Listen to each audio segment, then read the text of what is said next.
काय भावानं आजचा प्लॅन कसा असणार आहे, कसं ट्रेडिंग करणार आहे, कोणत्या पद्धतीने ट्रेडिंग करणार आहे, चला मी तुम्हाला सांगतो कोणत्या पद्धतीने ट्रेडिंग करायचं. आज आपल्याला एकदम शांत बसायचं आहे, दुसरं काहीही करायचं नाही आहे, कारण मार्केट चांगल्या लेवलवरती नाही आहे. मार्केट आता उभा 41,500 वरती, त्यामुळे मार्केट सांगते की मी वरही जाऊ शकतो, मी खाली जाऊ शकतो. तर जेव्हा पण मार्केट तुम्हाला कन्फ्युज करत असेल तेव्हा आपल्याला शांतही बसता आलं पाहिजे. बिकॉज पैसा एव्हरीडे बनत नाही, पैसा एव्हरीडे जातो पण. त्यामुळे पैसा ज्या दिवशी बनतो, जेव्हा मार्केट तुम्हाला सांगतं की मी इथं पैसा देणार आहे त्या दिवशी एंट्री करायची. ज्या दिवशी मार्केट तुम्हाला सांगतं की इथं पैसा नाही बनणार आहे त्या दिवशी पैसा नाही बनणार आहे, शांत बसायचं. चला चार्ट सांगतो म्हणजे तुम्हाला समजेल की पैसा कधी बनतो और कधी नाही बनत.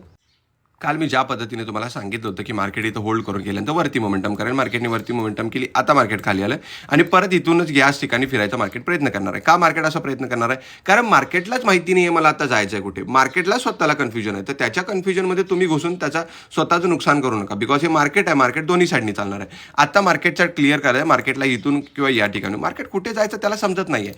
थोडं वेट करा, क्लिअर मोमेंटम मिळू दे, त्याच्यानंतर ट्रेड करा. मीही काय एंट्री घेतलेली नाही आहे, माझी पोझिशन बघा एकदम खाली खाली आहे. त्यामुळे वेट करा, आरामात शांत बसा, परत पैसा बनतो, आरामात बनतो, गडबड नाही करायची.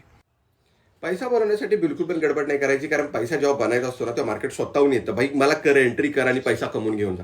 तर दादा लक्षात ठेव, पैसा बनवायचा आहे ना तर शांत बस. मी सांगतो कधी बनवायचा, बऱ्याच गोष्टी शिकवतो, मी डेली पोस्ट करतो, कधी काय करायचा, कसा प्लॅन असतो. आज सांगतो शांत बस म्हणजे शांत बसतो.